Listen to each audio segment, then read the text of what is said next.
এখানে যারা আসছেন বিটার চেয়ারম্যান সহ অনেকে আসছেন, তারা কিন্তু এরা বাংলাদেশের পারমানেন্ট থাকেন না।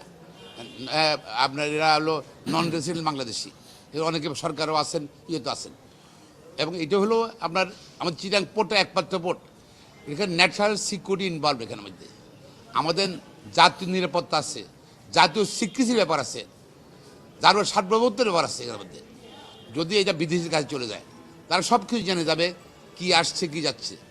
এমন বাংলাদেশ ধরেন কোনো অস্ত্র ইম্পোর্ট করতেছে, সেটাও জেনে যাবে তারা, তার মনিটর করতে পারবে, সার্ভেলেন্স করতে পারবে।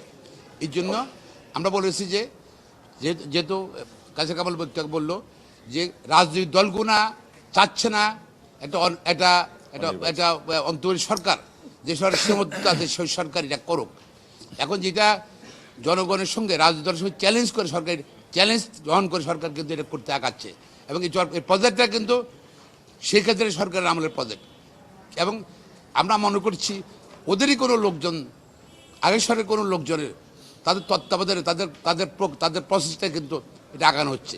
তা আমরা মহান আদালতকে বলেছি, যেহেতু জাতীয় নিরাপত্তার প্রশ্ন আছে, আমাদের সুপ্রিম কোর্ট ব্যালেন্স করতে হবে। যেখানে জাতীয় নিরাপত্তা আছে সেখানে সোমোটো কোর্ট কিন্তু কোনো উদ্যোগ নিতে পারে, রুল দিতে পারে, ইচ্ছে করে দিতে পারে। আর এখানে তো জনস্বার্থে মামলা করা হয়েছে। আমরা আশা করছি, আমরা আশাবাদী ন্যায় বিচার হবে, ন্যায় পাবে।